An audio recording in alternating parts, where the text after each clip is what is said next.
Some people just stand out in a crowd, excellent at their craft, excellent in their thinking, and they're not hard to find because they stand out. My name's Joe Crenshaw, and I'm looking for TheStandOuts. Thanks for coming. I'm so pumped to have Karen Markle here. This is Karen Markle. She and I met really via LinkedIn, digitally, right? But we've been able to connect and collaborate on a few different things. And I think initially, and we'll kind of go into this a little bit, initially how we connected, there was a specific series that she did in the 10 Tips, 10 Days, right? And it was built around the condition of the heart. I actually told her, I fully believe this for me as far as impact and the level of impact that it can have, that her series ministered to me the most and I think really got me thinking the most. And so that's how we really got connected. And so with that, I kind of want to start there for you and just talk a little bit about, like, obviously your introduction into LinkedIn was the 10 Tips, 10 Days, I think, is that right? Well, actually, that's a good question. I actually have been on LinkedIn since 2010, which really shocked me. But I didn't actually start getting involved, engaging in LinkedIn until last year. It's been about 16 months, really, that I've fully engaged in that platform. And how I got to the 10 Tips, 10 Days, a couple of people who had been following some of my comments, my posts, my content, they were really encouraging me to get involved with that campaign. Yeah. But all along, I had been telling myself I never wanted to do videos. I had an aversion to being on the other side of the camera, which is somewhat ironic. Yeah. But at that time, and talk about God's perfect timing, everything like the perfect storm had come together. A couple of people had nominated me to participate in that challenge, and then somebody else said, you never know what one thing you're going to say that can impact somebody's life. And it was like right at that moment, I knew I had to get involved, and that's kind of where things took off. So then with that series, right, it's titled The Condition of the Heart. Yes. And we'll put the link to that series in the comments so you guys can go look at it. But with that, if you just kind of want to give a quick framework of what that's about, really where that stemmed from and what the hope or purpose would be for that type of message. Sure. So I want to actually take just a quick step back. My first entry into videos actually wasn't the condition of the heart. It was recognizing your value. And that was very important to me because everything that I do is all focused around the value of individuals right where they are. Yeah. I feel like oftentimes people forget just how valuable they are, especially when they're going through a very difficult time. Yeah, they still offer value. And I'm a firm believer that the value that you have today is the same value that you had yesterday, which is the same value that you have tomorrow. What changes in the process is your ability to highlight that value more, the healthier you are. Yeah, that's good. And so that was really something strong on my heart when I joined that challenge. That's why I focused on recognizing your value. And at the beginning of the 10 days, I said, I'm only doing the 10 videos, I'm not doing any more. Yeah. But God had other plans. Yeah. And somewhere between the first video and probably the third video, something changed internally with me. And God reminded me, it's not about the messenger, it's about the message. And then he began to kind of download a couple of things that he really wanted me to talk about. And that's where the condition of the heart came into the picture. That series still, to me, is probably the most impactful series that I've done so far.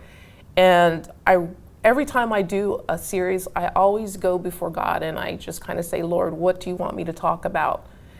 And while I was doing the Recognizing Your Value, he had downloaded a couple of different topics. I had titles, but I didn't know exactly how that was going to unfold. And then next thing I knew, I had like 10 things that he wanted me to talk about around the condition of the heart. That's good.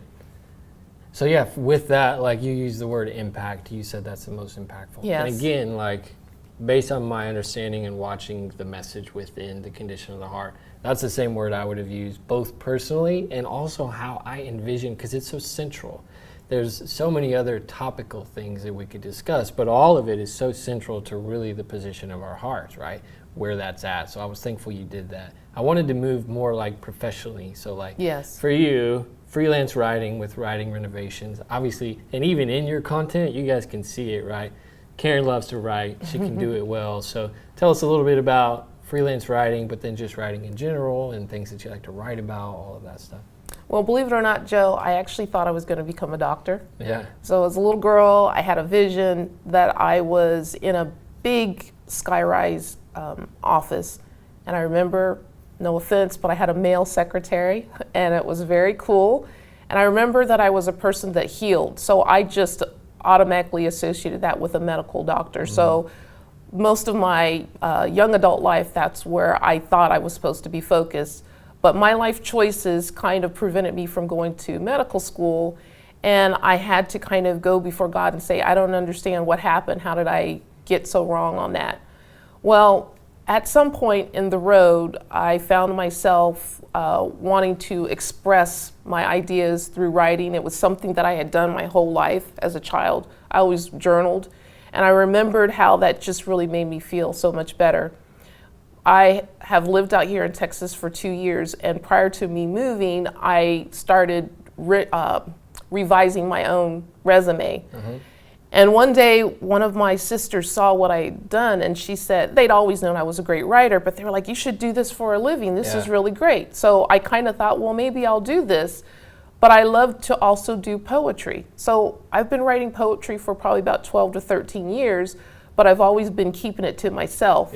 I've shared it a couple of times with people, and every time I would share it, people would tell me, you need to show this to the world. Stop keeping it to yourself. Stop keeping it, exactly. For sure. So kind of rolling that into what I do with writing renovations is I realized that I had a gift of writing. I love also being able to highlight the value of people, and I knew with being able to revise individuals' resumes, I could really showcase just how great they were right where they were. So that was part of the puzzle. And then with my poetry, I realized that I needed to stop holding it for myself. I was writing it mostly to heal my own self, but when I began to share it with others, other people were able to be healed by that. And one day I just kind of asked the Lord, I said, what happened to me becoming a doctor? And he said, Karen, you're already healing people.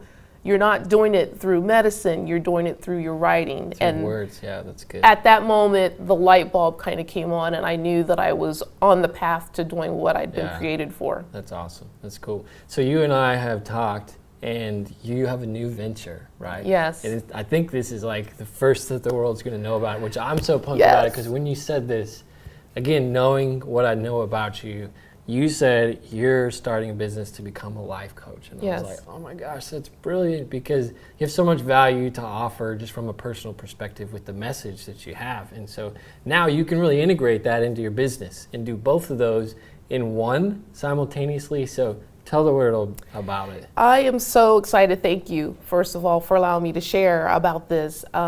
It really takes a moment for me to just think about how my life has gone. I've spent over 20 years working with seniors, and during that time I had an opportunity to see how people get affected at the end of their life when they don't realize they still have value. Towards the end of that career, I got to work with young people, and I saw the same thing. Unfortunately, social media is horrible at kind of causing people to forget who they are and how to navigate through life. And I've been through enough difficult situations in my life that at this point in time, I felt like that was the direction that I wanted to go in, because I've had people over the years asking me different advice about situations that are similar to what I've been through. They've seen how I've navigated through the process, and it's given me an opportunity to kind of help change their lives. So it just makes sense at this point. That's so good.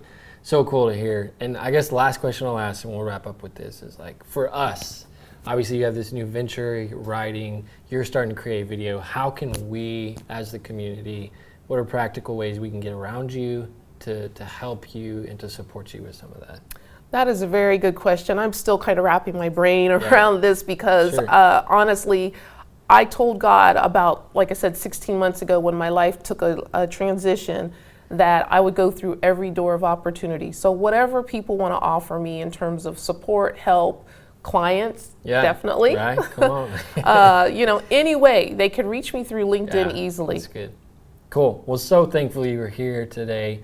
Again, I think Karen has a lot of value to offer to individuals with her story, with her message, with helping with the writing aspect of things. So appreciate you coming.